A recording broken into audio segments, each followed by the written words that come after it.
Hey, welcome back to another episode of Parker's Pensées. I'm your host, Parker Case, and this is a podcast where we explore all the deepest ideas in philosophy, theology, nature, and life. I love thinking about cool stuff, so come think with me. Today's episode is very special. We're going to be getting into some political philosophy of religion. It's going to be really fun. It's a new area for me. It's a hole in my education, so I'm about to be educated today. It's going to be awesome. And it's probably a hole for a lot of you as well. We have with us Dr. Kevin Vallier, and we're going to be talking about his new book, All the Kingdoms of the World. The subtitle there is On Radical Religious Alternatives to Liberalism. So we're going to be talking about liberalism, anti liberalism, post liberalism, the battle between liberalism and socialism. It's going to be really fun. I'm really excited. So stay tuned to the end so you guys can become experts on all these topics. Before we jump in, though, I want to thank everyone who's making this podcast happen on Patreon and YouTube members. You guys are awesome. That's the best way to support the podcast. If you guys want to see me continue to have scholars on to talk about their work, if you want to see me continue to have lights on in my home and feed my dogs, please consider becoming a Patreon patron or YouTube member. There's different perks at different levels of support. You can find the links in the description wherever you're getting this podcast at. And if you don't want to hear too much about athletic greens and stuff, then just support the podcast. That'd be great. All right. Well, let's jump in with Dr. Vallier and talk about uh, religious liberalism. Let's talk about political philosophy and all the good stuff covered in his new book. Here we go. Hey, thanks so much for coming on I the podcast, man. This is awesome. Yeah, I'm excited. I know this is a little different, from your standard fare, but I think it'll be, fun and fresh. Yeah, definitely. Well, I'd love to, since it is a little bit different, I'd love to introduce you to my audience a little bit more. Sure. How do you describe yourself? Do you think of yourself as a political philosopher, a philosopher who specializes in politics, or how do you think of yourself? So I'm primarily a political philosopher trained in the analytic tradition, but I've always had a foot in sort of analytic philosophy of religion. Um, but I was always the guy that worked on the religion and politics issues. Mm. I'm not done much as sort of straight philosophy of religion, but I know many people in the community, and I definitely, follow their work and follow all the podcasts and shows and stuff that talk about their stuff. So yeah, I would say I'm a political philosopher, but I'm definitely in conversation with philosophy of religion. But I'm also in conversation with a kind of new movement within political philosophy that we call PPE, philosophy, politics, economics. Okay. And so the way I do political philosophy is a little bit different than sort of the mainstream, because I pay a lot of attention where I can to the social sciences. That's awesome. And I could be wrong here because I don't know the literature very well, but it doesn't seem like there's a whole ton of people filling that space that you're working in right now.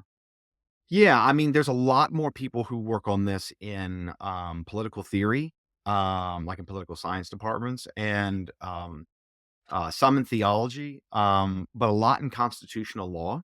Mhm. So there is this kind of like bigger law and religion community that sometimes addresses some of these deeper issues, but mostly tends to focus on sort of policy and legal issues, things Right. like religious exemptions, and things Yeah. like that. So there is a certain way in which I'm pretty lonely in what I'm doing.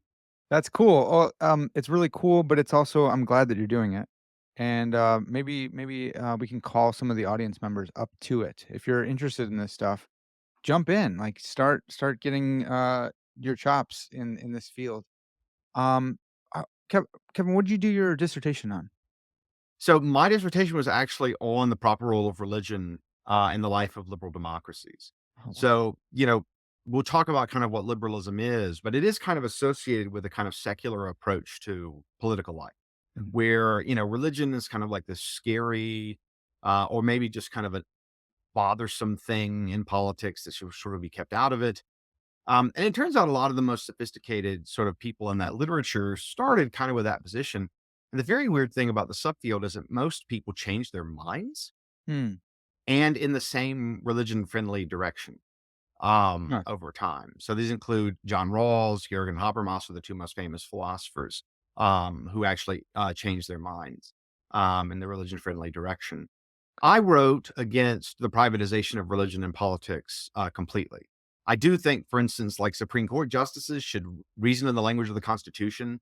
Like Catholic Supreme Court justice shouldn't be consulting a papal encyclical and deciding how to rule. But when Mm, it comes to being a citizen, whether you're acting for moral or religious considerations or both, that's, totally legitimate. So that's kind of what I wrote about and defended. And that became my 2014 book, Liberal Politics and Public Faith. Although that's entirely focused on the role of religion in liberal democratic societies, not the sort of radical alternatives.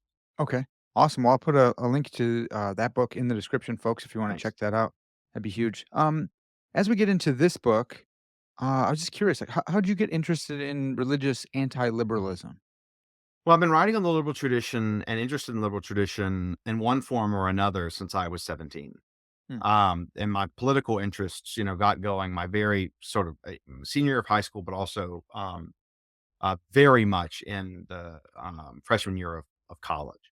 And so for me now, that's, been over 20 years. yeah.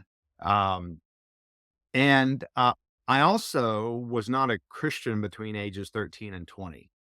And I went to Washington University in St. Louis, and down the road was St. Louis University with Eleanor Stump, but also Richard Swinburne, who was on leave there for a year. Mm, And in part through their influence, the influence of their graduate students, I became a Christian. And so wow. I had these they were left liberal commitments when I first got to WashU, and then they became what we might call like right liberal or libertarian commitments Mm, after that. And so you know, I in my late teens, early 20s, I was just fascinated by these kind of 2 schools of thought, and I had this interest in whether they hung together or not. yeah. And I had to set that aside in graduate school and, when I was an assistant professor before tenure because it was just too red hot of a topic, Mhm. because I had heterodox views both in philosophy, in both religious matters and political matters at the same time. Like, in the community, they'll sometimes tolerate, like, one heterodoxy, Sure. like, Yeah. as long as you're, like, an atheist, you can be a libertarian, or as long as you're a progressive, you can be a Christian. But if you were neither of those things, then it's a problem. So I just told myself, well, I'm fascinated by this question. I've been fascinated by this question since I was 18 or 19. Because I reconverted when I was 20, but I was on the way by then. And now I had a chance to write about it. And lo and behold, Oxford Politics decided they'd commission a book on the topic. And one day Mm, the invitation came to me. And so uh, that was fortuitous, I suppose. yeah, totally. That's awesome. So in the book, you talk about how religion and politics have always been with us since Yeah. recorded history. Yeah. Ha have they Yeah. always been, intermingled or, even now you think of, like, the West and how there's a separation between church and state.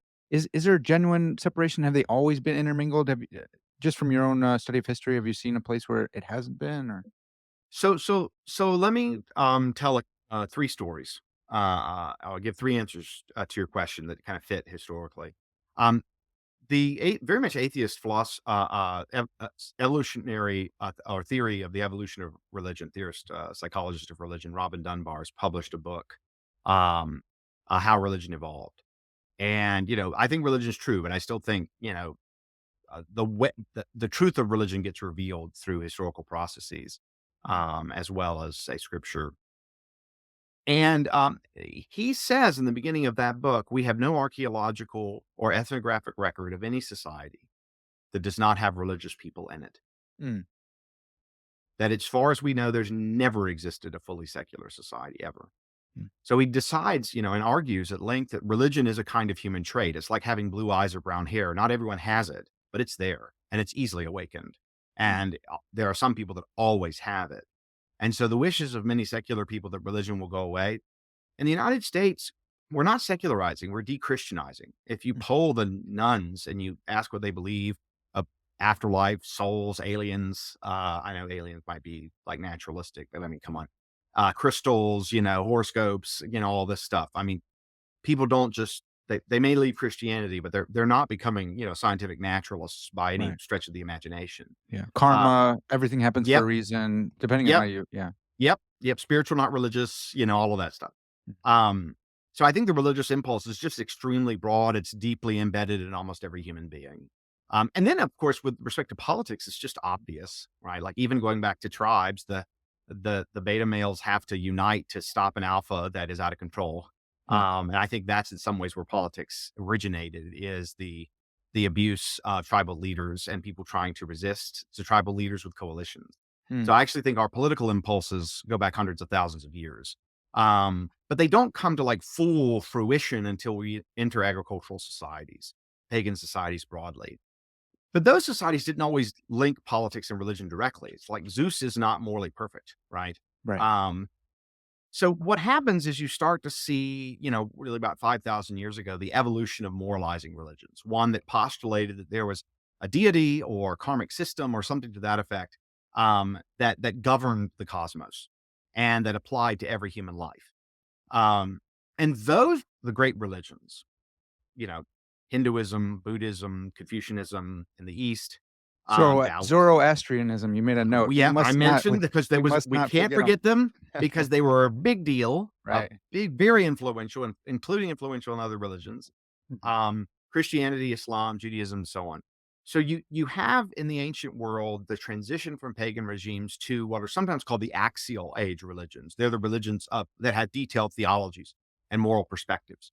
Um, and those societies all create civilizations that, they may spin through, kings and emperors and different ethnic groups in charge. But the religions are still deeply shaping like every aspect of human life: art, architecture, music, worship, beliefs about the afterlife, rituals, on and on and on and on. And this was really the case without interruption until the 18th century, all over the world, as far as we know. And then the French Revolution happens. And in some ways, I think that's like the precipitating secularizing event, because there is now some historical evidence that France used to be a very large country in Europe. And some people think that their birth rate started to fall after the revolution because they were becoming less religious. Hmm. Um, and so what you start to get is first you get the sort of ideology in the 17th century of liberalism, which early on is not anti-religious. It's like usually Protestant, actually. So like it figures like John Locke, who was, a pretty serious Protestant Christian. In the 18th century, liberalism's preaching of religious toleration, the disestablishment of religion, the sort of erosion or elimination of aristocratic privilege, the support for the free market, which was central features of liberalism for the 17th to the 19th centuries, um, start to say, look, people disagree about religion a lot. Like Protestants even disagree a lot. And if we try to establish a religion, we're just going to have to use a lot of violence, and society's not going to work as well. And you know what? We might actually violate the dignity of the person as made in the divine image. And so it sort of starts off as a pragmatic argument, but then it gradually becomes a principled argument for the disestablishment of religion. But, Hmm. and so the liberal tradition, takes a variety of different stances towards religion, but whatever it's for the disestablishment of religion. That is, the state should not impose a particular religion as true. So you have all kinds of Christian liberals, and they're for this. So like the American Baptists vote for Jefferson in part because they really want separation of church and state, because they think the established religions of the colonies are really bad for them. Right. So a lot of this starts off as Christian ideas, as Protestant ideas, as intra-Protestant disputes. Um, and so liberalism is kind of a secularizing movement by kind of secularizing the state. Hmm. But then there are other liberals like John Stuart Mill that are just like very opposed to Christianity, and want people to kind of stop being Christians in their private lives. And that starts to take a lot more shape in the 19th century. In the 19th century, you also get the rise of socialism. The Mhm. socialism only arises in the context of the Industrial Revolution because of its sort of pro-worker status and its focus on the nationalization of the means of production. That is the goods that make other goods, capital, like factories, mines. Um, and so when socialism arises and proposes the social or government ownership of the means of production, capital, um, it also turns out to be a secularizing movement, but much, much more aggressively than liberalism. Hmm. Um, in many cases, they're trying to create entire replacements, doctrines for liberalism. Now, some liberals attempted this, but again, it was nothing like the degree of effort as socialism. And of course, among the threads of socialism, nothing was more aggressive than Marxist socialism, which is really only one thread of 19th century socialism, but that became dominant pretty quickly after the Bolshevik Revolution in Russia. Yeah. Um, and so what you see in the 20th century is liberalism and socialism just break out of Western Europe, and then they spread everywhere, and the United States. They spread everywhere. And they bring the secularizing forces with them. So, liberals are disestablishing religion. They're sometimes trying pretty hard to privatize religion, like France, Quebec, and so on. Um, then you get the kind of secular democratic socialists that aren't Marxist, but you see in like Ataturk in Turkey, engaging in pretty serious, severe secularization in Turkey, even Hmm. abolishes that Islamic caliphate. It's a little bit like abolishing the papacy. It's a big deal. Yeah. Um, India, you have the partition with Pakistan, and that's a Muslim nation, but India identified itself as a secular state. But then you start to get in the Marxist-led countries, Russia, the Soviet Union, ultimately China as well, North Korea, Vietnam, and so on, and you just start to see just the wholesale destruction of religious belief. And so a lot of people start to see, oh, look, religion is going away. It's becoming less influential in politics or what have you. And then socialism collapses. And also a little bit before that, we have the Iranian Revolution, which is also a very important event. And it's all of a sudden like these religiously infused political movements start to recover. Hmm. Hindu nationalism had been building for many decades, but it became dominant in the late 2000s and over the last 10 years. Confucian revival in China is only a few decades old and survived Mao's anti-Confucian campaigns. Um, and Orthodox Russia, and it's Russia returning to Orthodox Christianity, and Putin seeing himself as a kind of leader of the Orthodox faith politically is a kind of like czar rather than sort of a secularizing Soviet dictator.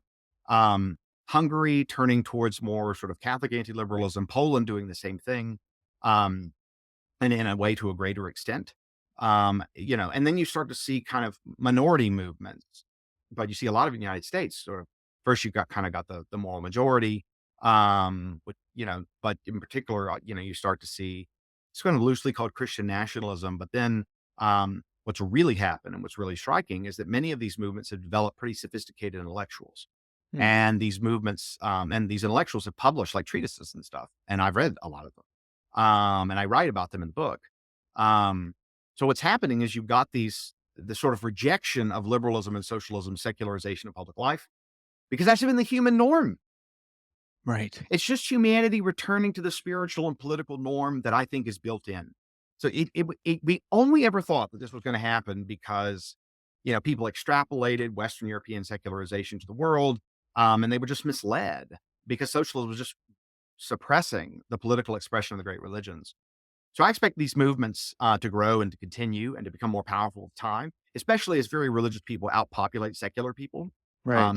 Yeah. It's going to be a very important trend in the United States, and also throughout the world in particular. So It's kind of a shocking realization because I don't know if the, secularizing folks or the secularists, those who are in favor of strong separation or even diminishment of religion. I don't know if they were the loudest or what, but a lot of us were like, "Yeah, religion's diminishing," and then you turn around and you see like, "Wait, what's happening in Russia? What are you yeah, saying?" And like, yeah, "Oh wow, it's all here." And I thought we were these modern folks who turned our back on religion. I know a little bit differently because I work on a college campus as a campus minister, and so I know people want to talk about God because I ask them and they say yes, let's talk about God. But I'm even surprised by a lot of this and like hmm Confucianism in China and yeah, the every now and then I hear something about India and I'm like, holy cow, are you serious? That's insane. yeah, yeah. So do you think that it's been the religious impetus or whatever? Like, do you think that was that just suppressed, or do you think it actually was, like, diminished in the folks of those time periods when, socialism and this I don't know if it's liberalism, we haven't defined that stuff yet, but when that liberalism was going through, was it suppressed, or do you think those people actually bought in and were trying to create, like, a anti-religious or, free of religious, utopia type thing? So that's actually a pretty complex question. I do think that atheist belief took pretty deep hold Okay. in some societies. I actually think there are most Russians really were atheists. Okay. And I do think that China is the most atheist country. And I think that Mao had that effect in part. Okay. So some countries, it takes in other countries where there's socialist leadership, there's just all kinds of religious people under it. So, you look at, for instance, the Gandhis and so on in India, everyone's very religious except for the elites, and a lot of them are educated in the UK, obviously, Mhm. and they're going to receive a pretty secular education. Um, so there's some countries in which it kind of filters down to the public, Mhm. and there's some countries where it doesn't. But what's universal is the elites tending to adopt liberalism, socialism, or some hybrid, Mhm. um, as I would put it, their religion substitute, because they felt like liberalism and socialism were kind of, you could reach their conclusions from reason alone. Mm. Liberalism and socialism were very pro science, and so that whole kind of like scientific secularizing impulse combined with the need for something like a religion substitute came together. It's no clearer than it is in Marxism, which of course describes itself as scientific socialism, but was anything but scientific. It's one of the most ferociously sort of like anti-open inquiry ideologies, or systems of thought that ever existed. I mean, Yeah. many Marxists were far more aggressive and closed-minded than many people of faith. Mm. Um, so yeah, I mean, a lot of people were kind of getting their religion needs met, but lying to themselves about the way they were doing it. Yeah. Um, so yeah, so that it's a complex question. I think there's kind of an interesting story in the elites where there's a period of time where in the 20th century in particular, everything everyone thinks socialism is coming, everyone thinks it's inevitable. It's just a matter of time and what particular form it will take. Mm. And it's amazing that there was like global enormous agreement that socialism was the future and they were all incorrect. Yeah. That makes it even more surprising then to hear that there's at least some places where the atheist, ideology did take root, because then to see the swing is like, that's really fantastical, like, that Yeah. the swing happened, it wasn't just the suppression lifted and, oh, it was already here the whole time. No, it was a big swing from this to that. Yeah, I mean, I don't think there's been a big swing back in China because to be a Confucian or to be influenced by Confucianism, it's kind of just a system of virtue, and there is Sure. this supernatural power of heaven, Tian, but it's not necessarily an agent. Right. And so, they're not moving to say theistic religion, although Christianity and Islam have exploded in Right. China. Right. And so they're nowhere near a majority. But there's probably 100 million Christians in China, and there wasn't a century ago. Yeah. So there is that. Russia's interesting because while most people do say they're Orthodox Christians, a lot of them don't go to services. But Mm. it's also like the services are really long, so you kind of wonder Yeah. if they had their 45-minute mega church, whether they would show up or not. But Yeah. so it's hard to, I think, know, but I would still think, there's still been a big sea change Yeah. in Russia. I Yeah. don't know if I'd call it like a full-blown religious revival. It may be more cultural.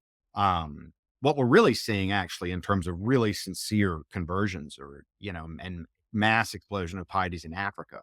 Mhm. Um, and then the indigenous religions are being replaced. So I'm actually expecting increasing Christian Muslim conflict in Africa, and I think it's gonna sort of stretch throughout the century.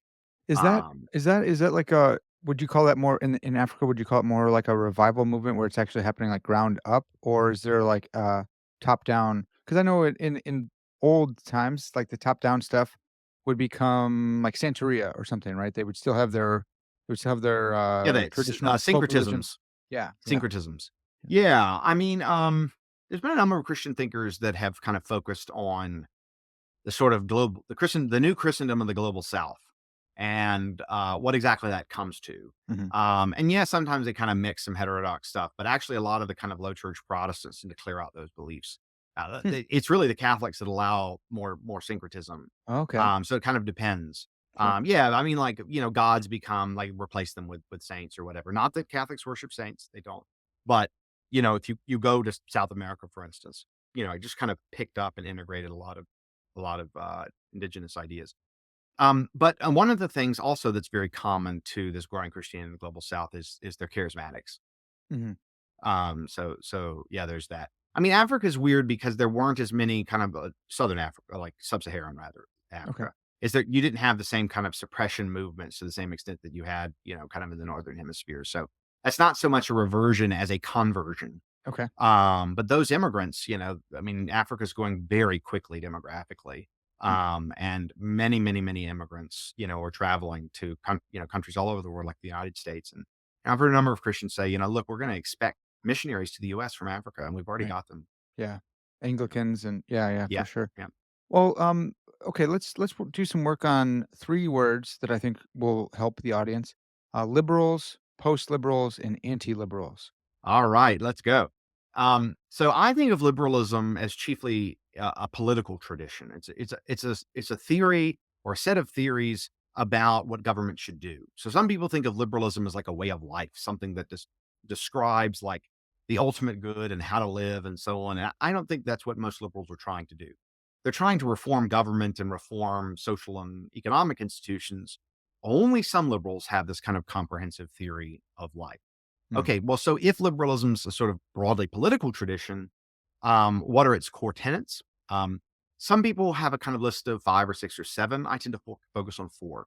So the first liberal principle is that of individual and small group freedom and protection from the interference by government.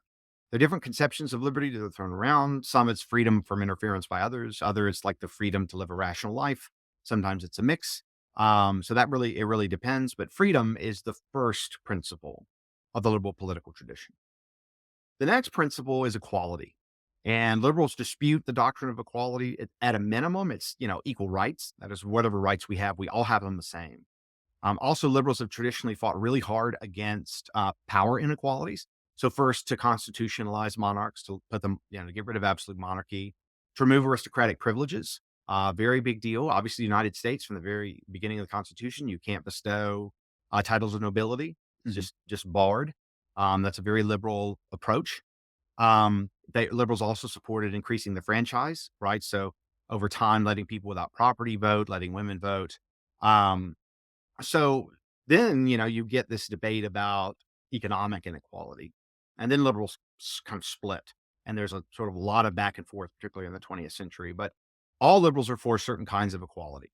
Is that It just between, depends. left and right liberals? Is that the Yes. So distinction? left Okay. left liberals tend to think that liberalism and liberal institutions and freedom from oppression and equality require the redistribution of wealth, and the creation of things like unions and so on. Whereas some classical liberals or their revival in what we call neoliberalism or libertarianism tend to stress market freedoms and sort of argue against the need for the redistribution of wealth and defend free markets and so on. So the liberal traditions, very, very much diversified, particularly in the late back half of the 20th century. Once fascism was defeated and socialism was sort of confined, liberals began this kind of fierce debate about like, should we have a welfare state or not? How big should it be? Mm. And so on. Um, so equality is another principle, but it's just interpreted in lots of different ways. The third principle is the ideal of toleration, right? Mhm. So the idea that we should not necessarily be less certain about our own views. Some liberals do say like we're super fallible, we make all kinds of mistakes. So we should, listen to a diversity of viewpoints. Others give a more conscience-based take. So like Mill's more like the epistemic take, like we'll learn more, whereas like say John Locke would say more it's just like a matter of conscience. But whatever it is, we should disestablish religion and or make it anemic establishment like in the Anglican Church, right? The Church of England. Yeah. Um, and we should tolerate first all Protestants, then that gets extended to Catholics and Jews with time, so theists in general, and then now we're starting to see its sort of full extension to atheists in like the field of religious exemptions, where non-religious people say get exemptions too. So there's this gradual broadening of the idea of religious toleration, and it's also being extended into the sort of moral domain. So we have to tolerate secular moral doctrines, as well. Mhm. So that's the third principle. So we've done freedom, equality, toleration, and then the fourth is a doctrine of what I call harmony of interests, or more minimally, mutual advantage. Liberalism's really different from conservatism and socialist traditions in that it's kind of the win-win ideology. So you're kind of always looking for ways of creating peace and having a very non-conflictual view of society, say relative to say Marxist socialism, where Marx says history is the history of class struggle. So it's just an inherently conflictual model of social order. The liberals are saying, no, we can organize things so everybody wins. We can have mutual advantage. We don't necessarily have to have class. Boom. Clapping. Yes, good. Awesome. So, so the third principle of liberalism, or the fourth principle rather, is the doctrine of the harmony of interests or mutual advantage. So liberalism is very much the win-win political ideology. You see market liberals, neoliberals, or libertarians stress that look, if we have the free market, like People benefit each other. They engage in mutually beneficial exchange. Left liberals will stress more democracy. If we had democracy, life will be better off. People will be more protected from private power. It's not a Everyone can zero-sum be game, better off. right? Yeah, Yes, yes. It's most fundamentally the anti-zero sum political tradition. okay. Okay. So it's those four principles that I think make for a liberal. They're interpreted in different ways. There's lots of internal disputes, but that's how I think about what liberalism is. Okay. Now, post and anti-liberalism. Post-liberalism is a pretty vague category. It includes a whole host of different people, depending on how much they're opposed to liberal political tradition in what way. But one of the things that unites post liberals is that they attribute whatever the certain doctrines of liberty to liberalism that they think are mistaken and Mm, incompatible with a kind of communal human good. Very common in post liberalism to say this idea of negative freedom, freedom from the state, um, is a mistake because it individualizes or atomizes societies, undermines families, and so on. hmm, It's frequent for post liberals to see liberalism as a kind of comprehensive doctrine or whole theory of life. They think that regardless of what liberals say about having more limited political ambitions, liberalism is a theory of life functionally, and it's a false theory because it's fundamentally, say, anti-Christian or anti-Muslim or what have you. okay, Um, so post liberals have a very strong intense critique of liberal society, in terms of being too individualistic, too focused on autonomy, against community and traditional religion. Um, they also tend to reject strong doctrines of equality, and want more. They often friendly to the establishment of religion, so they're a little weaker okay. on the toleration point. I can see the religious impetus there. I wonder if are there secular post-liberals as well who would say, like, the thing that we have a problem with is maybe not the atomization of society, but the toleration of religions, we need to go further and not tolerate them or something like that. Yeah, I mean, once you start getting people that are worried about the liberal tradition on the left, they pretty much just fall into the socialism camp. Okay. And because socialism, in many cases, sometimes we're friendly to liberalism, other times just we're incredibly hostile. And Mm, I think many on the left today are what I call like the woke left or whatever. They're sure. very anti-liberal. Um, and they don't all necessarily identify as socialists, but the more sophisticated of them, they're like, well, liberalism, um, a lot of the radical movements with respect to race and gender and so on, Mhm. they were opposed to liberalism because liberalism's kind of like a reformist mindset. It's not like exactly a revolutionary mindset in the same way as say socialism is. And so liberals would be like, well, we really need to think about this before we make a really huge change. We could make a huge change. We're not conservatives. We're open to huge change. We better be careful. And many of the socialists are saying we can't wait, right? We got to have it. We got to have equality now. Okay, so many on the left, they don't like liberalism for that reason. There's a whole bunch of other things, but people who use the phrase post-liberal, they tend to be on the social right, and they do Okay. tend to be religious. Economically, they're more on the left. Um, or the center. But post-liberals tend to be much friendlier to the regulatory state, to the welfare state, than the liberal, at least the right liberal or classical liberal position. Wow, that's Uh, fascinating. yeah. Does, I don't know a whole ton about, like, demographics, and I love armchair philosophy type stuff, so, like, this is all brand new. Is that are post-liberals, do you know if they're, like, are they more millennials? Or are they more like I could see boomers being more socially left, despite, their own beliefs, but they also are like, "Hey, I can't wait for my check to show up from the government." And so I could see that, but I can't see, like, millennials being like that, but maybe. So I think that the amount of post-liberalism grows as you go down the generations. They might not Oh, necessarily know that um, term. okay. And I think that, among like Gen Z, like you're going to see, I think a lot of left wing anti liberalism, but a lot of right wing anti liberalism. One of the reasons I wrote my book was to address young post liberals and anti liberals. Okay. So the post liberals, one of the things they're vague about versus the anti liberals is that they don't really have like a positive political ideal. They don't really have even a clear political program. Mhm. And they know what they don't like, but they don't really know what to do. And so many of them will just say, yeah, I don't really know how to change liberal order except at the margins. I just know I'm against it. I know that it's poisonous and problematic. So you get people like Rod Dreher, who's a post-liberal, and he's sort of Okay. pushing this Benedict option idea as a kind of localist resistance of the kind of what he calls some call liquid modernity, the Mhm. idea that like you dissolve all of these traditional institutions, they have to be kind of rebuilt from the ground up. Patrick Deneen's another such case, though I think of the last bit he's transitioned to, well, I think more full blown anti-liberalism. Um, but then, you have people like John Milbank or Adrian Pabst or a variety of people that they haven't really got a positive program. So they're post liberals in the sense that they're kind of beyond liberalism as an ideology or what they think liberalism is, because I think they tend to be pretty mistaken about what liberalism is. Mhm. But again, they've not really got a clear eye of the alternative. They want one, haven't quite got it.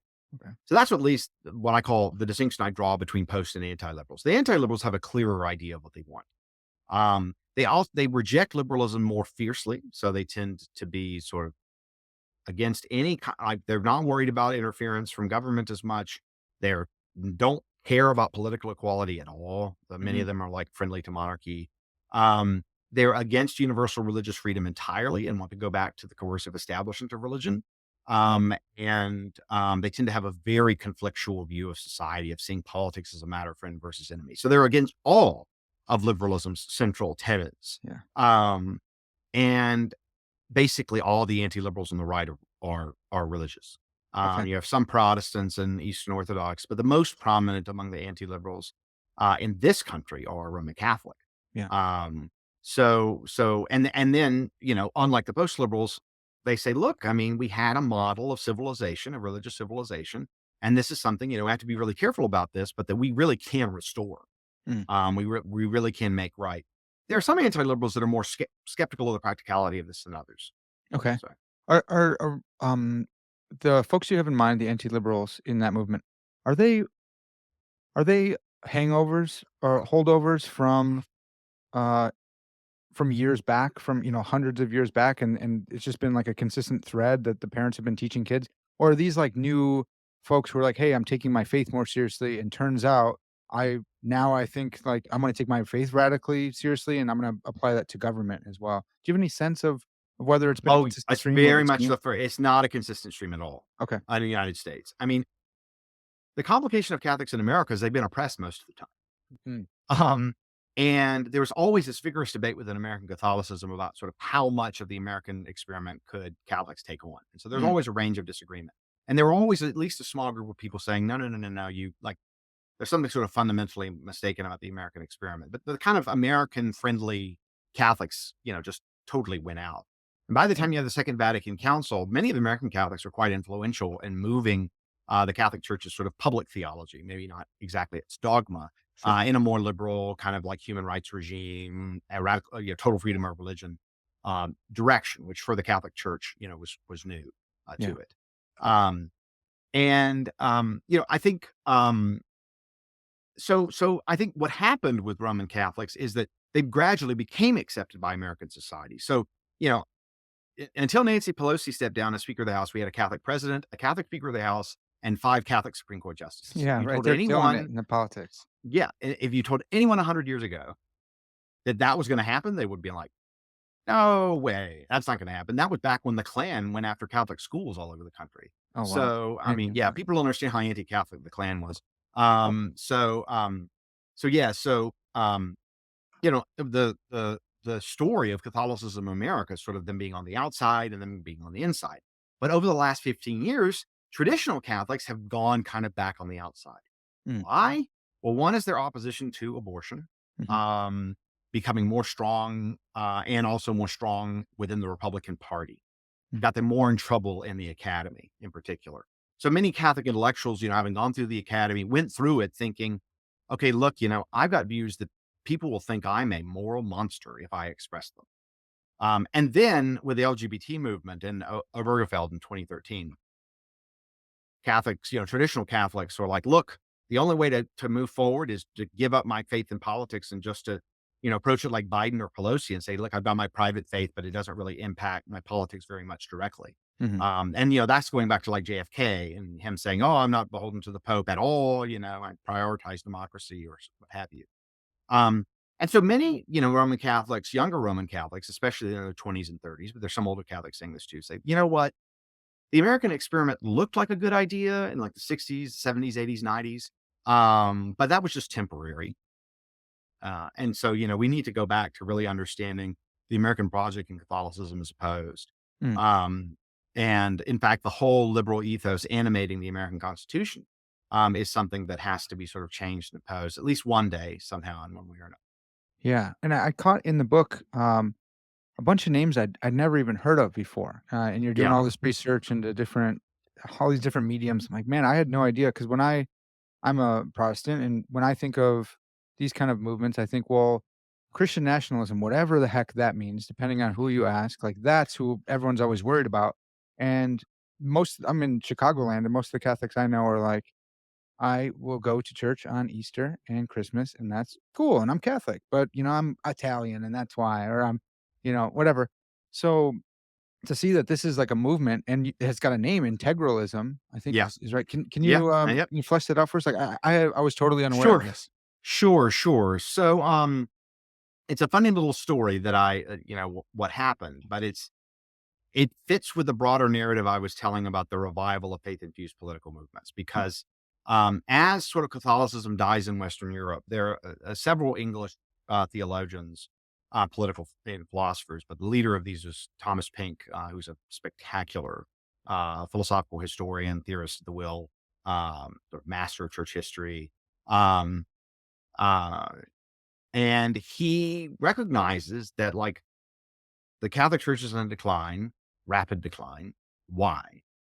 And the view he came to was the idea that the church does not really take itself seriously as a political institution in a legal institution. It's an institution that's meant to help promote salvation, but by reining in sin and actually holding people responsible for sin. mm, And he thinks actually that's going back in church history. That was very much how the church thought of itself for centuries. Um, but if the church thinks of itself as a polity, the state is also a polity, then there's this really fascinating question, which is which is superior and how do they relate to each other? mm, Now, if the church has a nobler end, salvation, there must be some sense in which is the state superior, not in the sense that it rules in every respect. We know from scripture that God ordains the secular power directly, or the non-religious power directly. Um, and so, in the medieval period, but really during the Counter Reformation, when you get Francisco Suarez and Robert Bellarmine articulating this idea that only came to be called integralism in the 20th century, late 20th century, in particular, uh, where you look, God ordains kind of two powers to promote the temporal common good on the one hand and the eternal common good on the other, the state and the church. But that they should have this orderly connection, as Pope Leo XIII put it, like that between of the soul and the body. So here mm, the church is the soul and the state is the body. It gives us this ultimate purpose. It animates it. And what it means is that a Christian state can kind of integrate, hence integralism, with the church so that the church can direct its policy and spiritual affairs. mm, So, for instance, maybe the control of heretical books, heretical communications, the punishment of heresy and apostasy. If this sounds a little bit like Islamism, it should. There are some important similarities between these views. mm, So, essentially, you have the Catholic legal code, the Code of Canon Law, and the state civil law would sort of support and back it in various ways. And this is how many regimes operated in the medieval, high Middle Ages, late Middle Ages, early modern Catholic regimes, and so on. So, Pink's on really good ground in thinking that, yeah, this was something that was a very sort of popular, widespread view among Catholic theologians for a really long time until really the late 20th century when, and the early 20th century when people really started to kind of want to be more on board with the liberal kind of international order, especially after the Second World War. mm, And so Pink is saying, look, we lost this understanding of ourselves and we need to recover it so the church would recover it. Now, what's important about Pink and the other British integrals is they had no political ambitions at all. This is like 2008, starting in 2008 or so. They did no, it was a very small renewal movement within the Catholic Church. Um, but then it got imported to the United States and it did something very different there. mm, They're a group of integralist intellectuals, which include actually some people your listeners may have heard of, but I'm not at liberty to say who they are. Got involved in a Facebook group in 2012, 2013, and we're starting to discuss these issues. people who've gone to Ivy League institutions or Catholic institutions like Thomas Aquinas College, and they start saying, okay, we're against liberalism. We think it's acidic. We don't like economic liberalism, like the market. They don't like political liberalism. What are we for? And they start to kind of reconstruct what they're for. And they begin a blog, the Josiahs, that's actually remarkably designed to ultimately produce edited volumes, which there are two now. So the Hmm. blog posts all kind of fit together. So it's a very small it's a very small movement. I mean, you're looking at a few dozen people. But then they start to engage on Twitter and start to bring more people in. And then once Trump is elected, the group splits, and the left wing folks kind of peter out, and the right wing folks explode, and they start to convert people left and right. So now I would say there's thousands of Catholic integralists, most of whom I think are under 30. Wow, Um, okay. Well, yeah, yeah, they're mostly leftovers, they're mostly the right wing side of it. Do these folks also not like the market? Like the free yeah. market? They're pretty skeptical, but they're many of the early left wing integralists were very anti market. Hmm, But the right has moved in an anti-market direction in a big way. So, one of the leading kind of like Catholic integralists, Sorabo Mori, he's the most famous of them. He's just written a book, Tyranny Inc., where he essentially takes a left-wing view about the way that markets are tyrannical. So that just came out yesterday, hmm, August 15th of this recording. So they're very much moving in an economically left-wing direction, partly, I think, strategically because they have so many enemies on the new right. I mean, with when Trump got elected, all of these kind of like minority strands in conservative thought, like got a breath of fresh air huh, because it was such a defeat to traditional Reaganite conservatism. As Trump just was so different, yeah. to put it neutrally. That yeah, it was like opening Pandora's box, basically. Was everyone trying to grab Uh, on and say like that, "This is our movement, these are our people," like, yes, arguing that's over right. lawns and Tr- stuff? Exactly, trying to say, okay, who are going to be the intellectual leaders of the sort of Trumpian and post-Trumpian right? Okay, Uh, there's a bunch of different groups, and we don't have time to sort of go through them all. sure. But Catholic integralists were one of them. Okay. Um, and the advantage that the integralists had over all the other factions is that they had this extremely rich tradition of philosophical theology behind them, Hmm, and they could draw on it. And so, in many ways, they were just a lot more smart and careful in terms of their view. Like, oh, we'll go read like this encyclical from the 19th century, or go read Aquinas. He has yeah. this little book on kingship, De Regna, which is, if you read it in isolation from his other works, looks really integralist.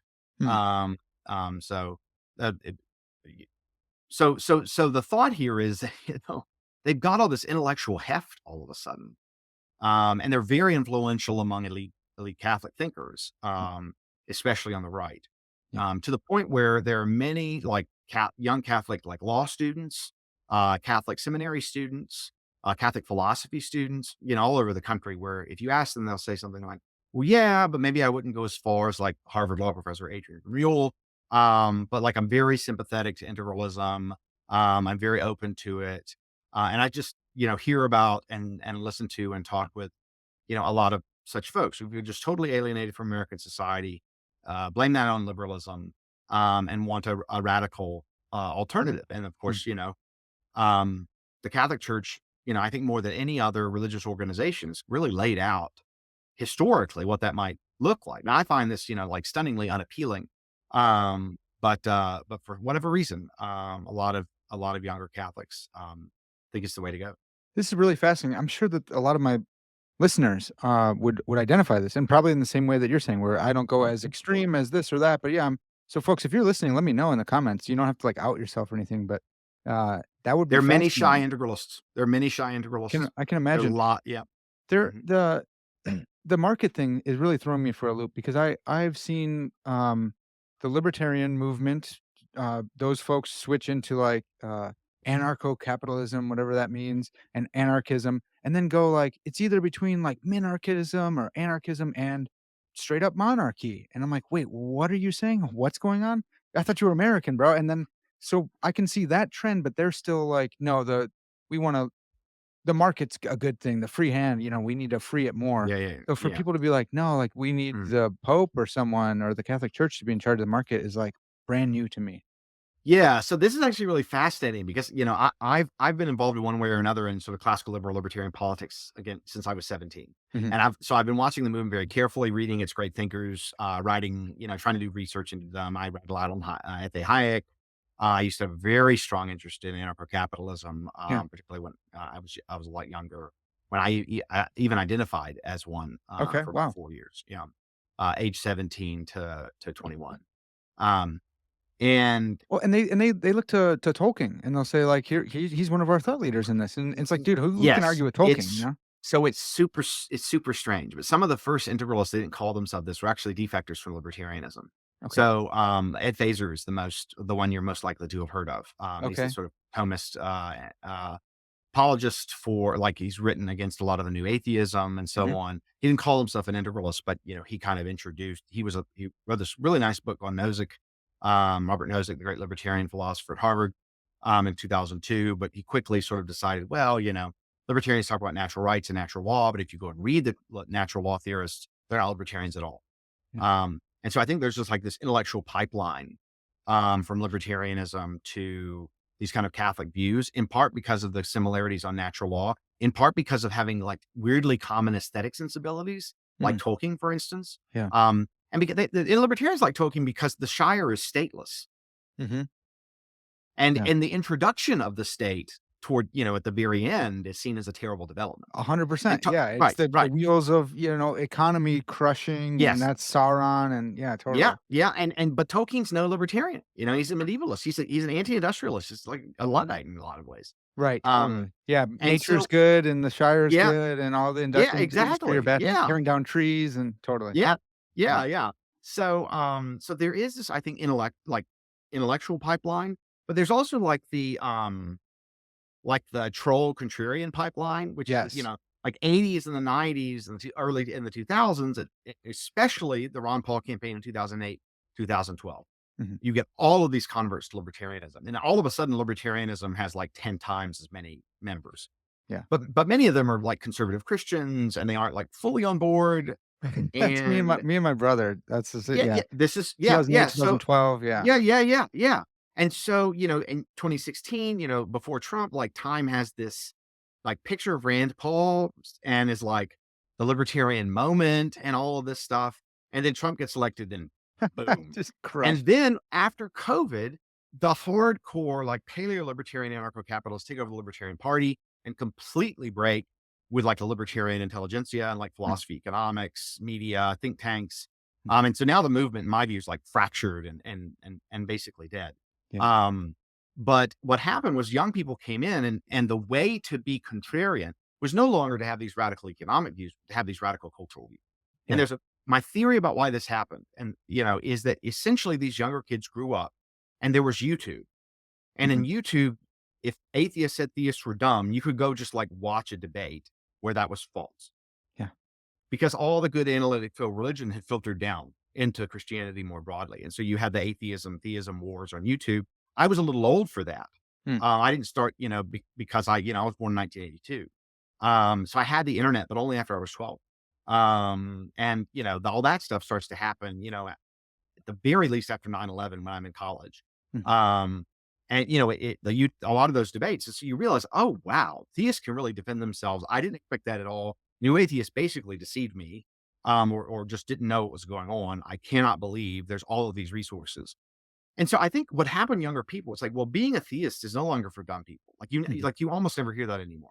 right. Libertarian movement 20 years ago, the Randians, they'd be like, oh, you're a theist. You're irrational. Huh. That's a shame. Yeah, Right. But now, I mean, you talk to, a 20 something theist libertarian and they could just boom, boom, boom, boom, boom. Like they're just mhm, in super good shape. yeah, So, but then once you opened up theism within libertarianism, this weird thing started to happen that like Christian theological stuff started to be in contact with libertarians, and libertarians had nothing to say, hmm, nothing.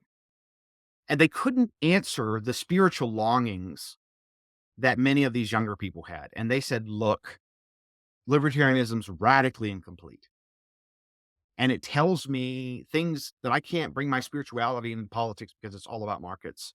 It's all about property rights. yeah, Um, and so people say, okay, look, if I'm a Catholic anti-liberal, I have a theory of human life, of social life, and it's complete. It gives me answers on everything. It even tells me the meaning of life. Libertarianism by design doesn't do that. right.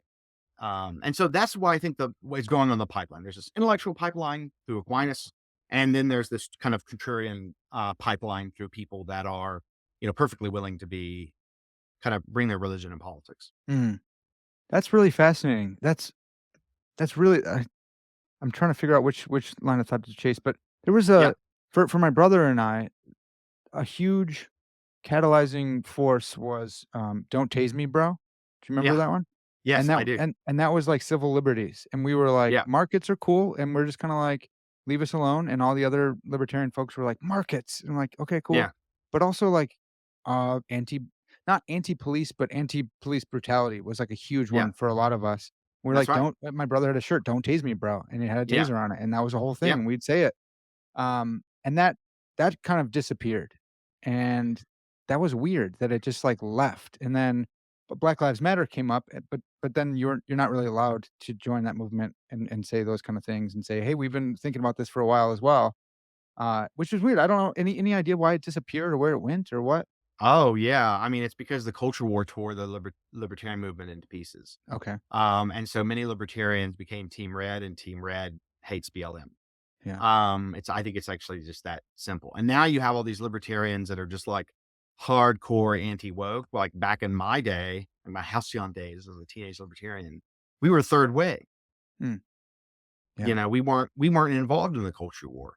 Yeah. We allowed cultural disagreements within the movement. We disagreed about abortion. We disagreed about religion, but we were going to give freedom to people so that they could live out their own cultural values. Like that was our thing, and I still like that part.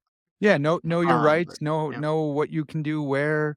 Some of these folks just go around filming police officers. I'm like, "Alright, well, yeah, you might be asking for yeah. it," but In also my this day, yeah, opposition to Iraq and the war on terror was yeah, similar, and yeah, so what you're talking about was continuous with this opposition to national security state at every level. yeah, Um, and yeah, and I mean, the interesting thing with the Catholic integrals is they're not like super pro cop or anything.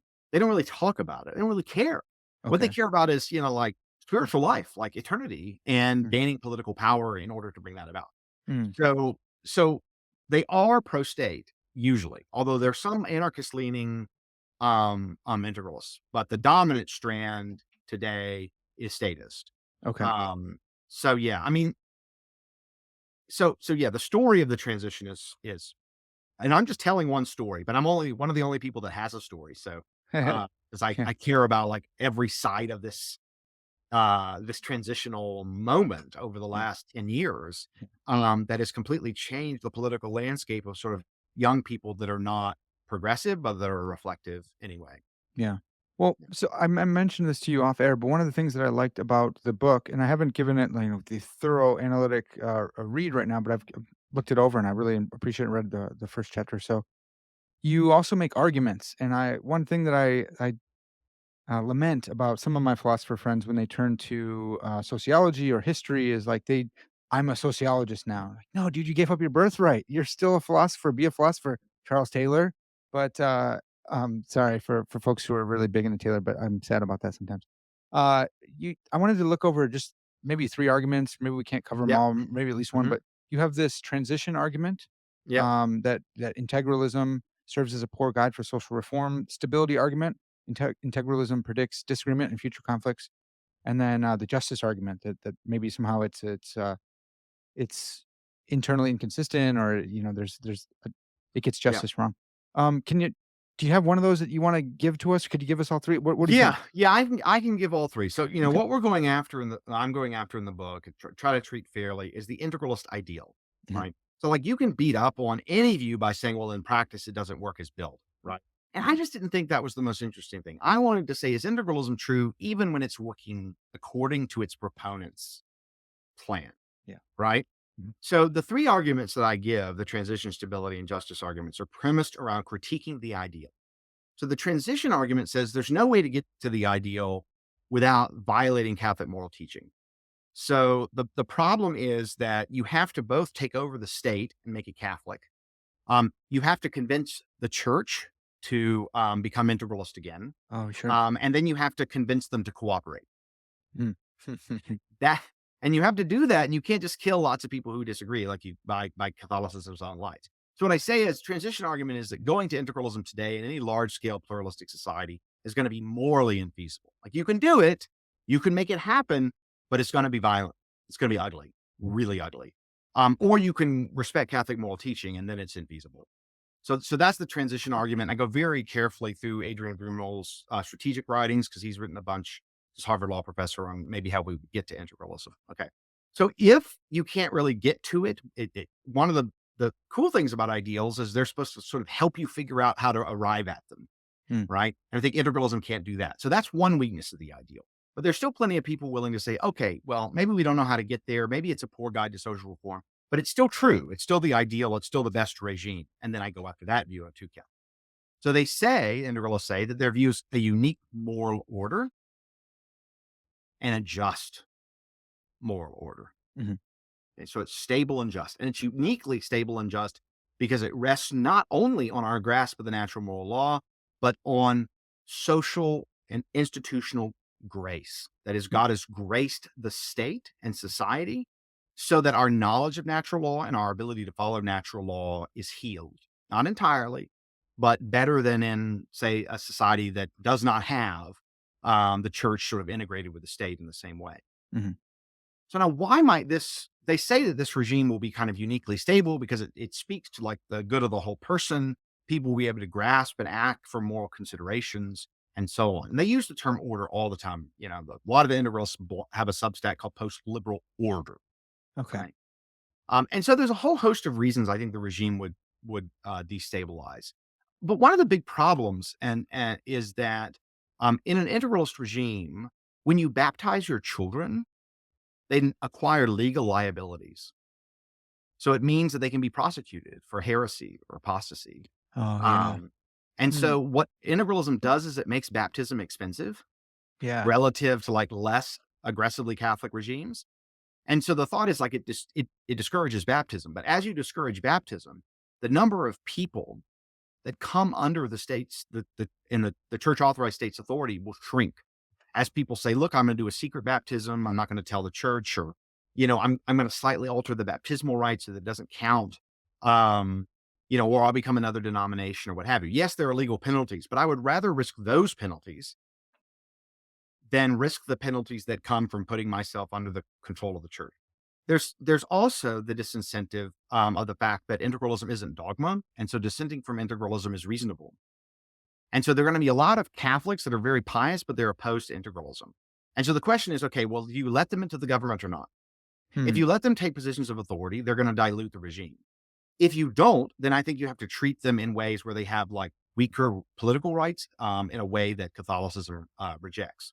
So you have a Catholic state, but they're just saying, look, state should be like less coercively Catholic. And so because you're going to have these disagreements that aren't necessarily what, say, follower John Rawls would call a reasonable disagreement, but it's just one that's the result, not maybe of human sin, because sin, reason gets Tower of Babel, right? Like we disagree. But it's not just that. Like there's a lot of things in just political judgment and prudence that people are going to disagree about. And as long as integralism isn't required by dogma, there's going to be people who reject it and who think it's too violent. And they're likely to resist the system while being in completely good standing with the church. Um, there's a whole bunch of other arguments, but in general, the idea is that integralism contains the seeds of its own destruction. Yeah. That the worries about the kinds of pluralism and disagreement and resistance you expect in an integralist order by its own lights will undermine the positive effects of grace and coercion that are supposed to make the system stable. So it won't just collapse, it will collapse by its own logic. Yeah. And what that means is if integralism is not a stable ideal, why would we go for it? Because we're Mm, just going to end up back where we started. And so what I say is this explains why all integralist regimes collapsed into milder Catholic establishmentarian regimes, where you don't have this tight relationship between Pope and Crown. The Catholic Church is still established, but all of its coercion is based on like natural law with respect to abortion or stuff like that. And so I just say, look, once you go to weaker Catholic regimes and you don't impose all these sort of costs and create all this sort of conflict and disagreement, you end up with what actually happened to basically every Catholic country on earth. mhm. And so I just give an explanation, why this happened is the ideal is unstable. It's going to lead away from itself. And so it's like, well, why would you even go to it if you can't stay there? Right. Yeah. So, my first two lines on this is like integralism, like you can't get there, you can't stay there. And it's unfair, which leads to the justice argument. So Yeah. that's my little slogan about it. It's like you can't get there, you can't stay there. It's unfair. So what's unfair about integralism? Well, here's something really curious about it. What makes you a citizen of the church and subject to legal penalties, as already pointed out, is when you get baptized, even if you're an infant. Even if you're baptized as an infant and you're not raised Catholic or Right. Christian. Like if you're a baptized Jew and you're raised Jewish, someone baptizes you like in secret or something, um, you're a citizen of the church. Yeah. Sorry, sorry, No worries. hold on. Sorry. Okay, All right. so going back. Yeah. Um, so regardless of whether you're even a Christian, if you're validly baptized, you're a citizen of the church, subject to all the rights and responsibilities thereof. So what baptism has to do is it's not just transformative for us in becoming part of the body of Christ. It has to serve what I call as a moral transformer. Mm. Integralists say that you can't coerce people into the faith. You can't forcibly baptize people. You can't use religious coercion on the unbaptized, but you can use it on the baptized. And the only way to explain why coercion goes from unjust, why religious coercion goes from unjust to just, is to explain it by way of baptism. Mhm. Okay. And so what I say is, let's grant everything the Catholic Catechism teaches about baptism for the sake of argument. It still doesn't explain why coercing the unbaptized is wrong, but coercing the baptized is okay. Yeah. So And does so it's an unjust treatment, and this is interesting, of yeah, people in the church, not just outside of the church, yeah. right? It's the people in the church, or like the people that are Muslim in an Islamist regime that are subject to all of these really strong constraints. And I think there's no way to solve this kind of what I call the baptism dilemma, Mm. which is again, baptism's supposed to make religious coercion okay. And there's just no way it can do that. Yeah. I don't know if this is part of your argument, it doesn't seem like it is, but, the there would be citizens who were baptized as infants who it was not their choice to be baptized, who are subject to these laws, against their own, volition. Like, they're Yep. like, "Hey, look, I didn't have any control over that. I exist as baptized without my own consent." Yep. Yep. Does that play any what role? I'm sure Catholic theology has It's an important role yeah, because it's what actually raises a lot of the most important objections. Because one thing people don't understand about integralism is how key the theology of baptism is to the view. okay, Um, if you didn't baptize infants, actually, it would be far less objectionable because yeah, everyone would have to agree to be part of it. Of mhm, course, but since people reasonably disagree, you'd never be able to get everyone to agree to integralism, and so it wouldn't work. yeah. Oh, that's a This good is point. Yeah, Yeah, this is one reason you can't get Protestant integralism very easily because either they don't baptize infants, or they do, but it doesn't do what Catholicism has traditionally thought that it does. So that's why, like, Protestantism is more friendly to liberalism. It's really hard to get integralism off the ground within Protestantism. oh, yeah, and Um, even in a strong form like Lutheranism, you can still opt out. yep. You can, yeah, leave your baptism. Yeah, That's yeah, fascinating. yeah. So I mean, you can get integralism of a kind in Eastern Orthodoxy too, Okay, but it's kind of weaker, and we don't really have time to get into yeah, the details of symphonia and all these kinds of stuff. yeah, But so so so this baptism of people of infants that are raised non-Christian is a really big deal, and it's a big deal because this was actually a huge problem in practice in the medieval period, mhm, in particular because of the mistreatment of the Jews, and because Jews were treated so badly as potential threats to social order because they rejected Christ and mm, wouldn't assimilate, right? Many Jews would get baptized, but not sincerely, mm, or their children would be baptized against their wills because someone just like violated their rights as parents. And then there's all these problems. So a lot of people, also, they weren't allowed to leave the faith. So people don't know this, but the Spanish Inquisition focused mostly on conversos, who were Jews who had converted to Christianity, mm, but no longer believed, or who were baptized as infants but didn't believe. So there were unbaptized Jews that were persecuted, but many focus was on bringing people back into the fold. yeah, This norm still exists in Islam. I mean, if you leave Islam, your family can ostracize you in many cases, but in some cases, it's believed to be a capital crime. yeah, It's treason, right? And so again, integralism looks a little bit like Islamism. yeah, Um, but this issue of becoming a member at birth does raise a lot of these problems, but it's essential to be an alternative to liberalism because if you're not bringing in people at birth and you're bringing them in by consent, you've like given the game away to liberal. yeah, Um, so So that's a really important feature of integralism is its theology of baptism, and particularly its political theology of baptism. Mm, That in an integralist regime, baptism is a little bit like birthright citizenship. I call it mm, second birthright citizenship, right? It's your yeah, second birth. You're a citizen now of church and state in a yeah. special and a super citizen in a way of the state, and that you come under a particular code. This wasn't so destabilizing in the medieval period because the peasants didn't know anything, right? And they weren't mobile and they didn't have any media access. Mm, And even then, integralism was extremely unstable because of the fights between Pope and Crown. yeah. So, like, the integralist favorite case of a integralist regime is the reign of Saint Louis. It was King Louis the Ninth of France in the 13th century. This is also the period where like Aquinas is operating in Paris and so on. So golden And age, yeah. yes, and you get Dante a century later. It's like it's this high point: architecture, arts, Yeah. theology, philosophy, all this stuff. Um, and, one of, St. Louis's advisors, becomes Pope Clement IV. And so they have this, like, super tight, relationship, and it's like, "Oh, that was great." I say in the book, like, within 35 years, that was gone. Mm, Philip the Fair and Boniface VIII were enemies. Philip the Fair tried to kill Boniface VIII. Boniface VIII tried every way he could to excommunicate Philip. They were fighting over all kinds of stuff. And, like, for instance, whenever a cleric would commit a crime, uh, Philip IV wanted them to be tried in a criminal ordinary civil court. yeah. And Boniface said, "No, we try them in canonical courts. This is none of your business." Mhm, This is a huge fight between It's a very big deal. yeah. So if you take the best case and 35 years later, in the medieval period where everybody is Catholic, basically, it it's unstable even then. Yeah, so that's why you got to do the history, in order to sort of understand the view. Yeah. Yeah. That makes a lot of sense. I'm having flashbacks to one of my professors, John Woodbridge, saying Philip the Fourth of France. He'd always say, "Philip, you gotta focus on Philip the Fourth of France." Like, is that right? Was he of France? Yes, Okay, yes, good. Just yes. making sure I got that right. Doctor Yeah, Woodbridge, I no, got no, it's fine. But it's really striking. The economist Mark Koyama, um, is a kind of economic historian, and he makes the argument for when integrals like regimes were stable were when the power of church and state were roughly equal in terms of Mm, influence.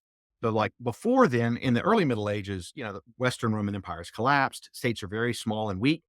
Church doesn't fool with them. The church provides a lot of services indirectly by taking over much of the state capacity of the empire.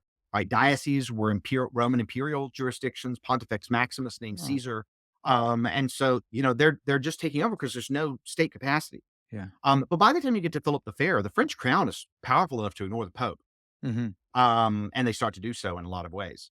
And then as the other states start to congeal in Europe, then they just ignore the Pope too.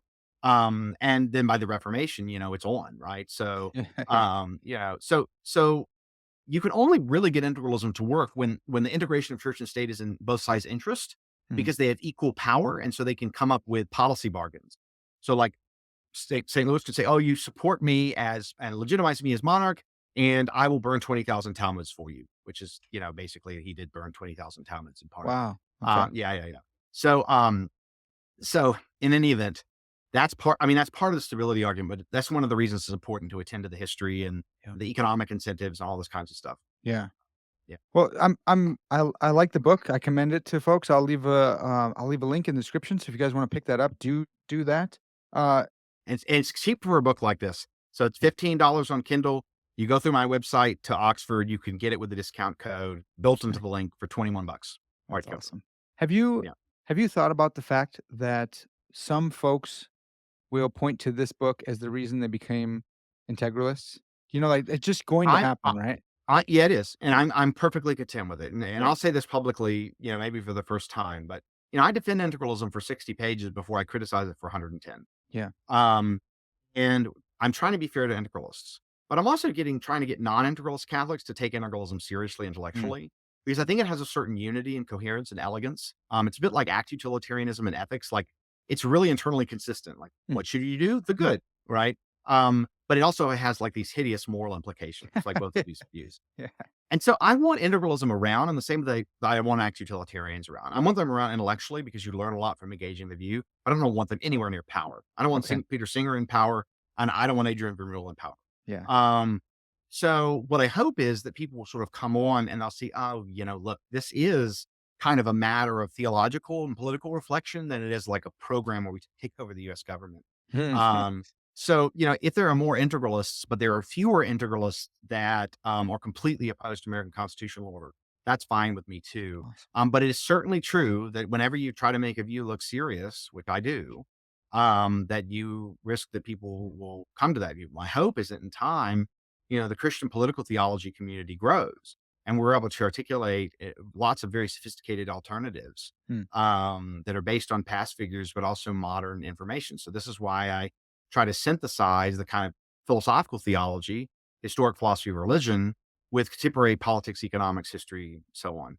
And I'm trying more than anything, and this is, I think, what get your viewers maybe really interested in the book, even if they're not interested in the specifics. Is I'm trying to lay out how an analytic political theology would proceed. Mhm. What would its methods be? How would we determine whether a political theology was true or false? Do we only need philosophy? Do we only need theology? Do we need both? Do we need history? Do we need economics? Do we need comparative religion? I Mhm. say we need all of them. Yeah. And so I try to make it clear. But I think that's what's interesting because I mean, if you're interested in thinking through your political views, particularly as a Christian, I'm hoping to kind of provide you with a way that you might do that. Yeah. Yeah, and there's you give 5 questions to ask religious traditions towards the end. And you Oh, also yeah. go and you touch on Sunni Islam and, Yep. Chinese And Confucianism too, that's so right. it's not just It's not integralism, just I Catholic. Yep. yeah, and that's important, it's an important case study, but it's also, Yep.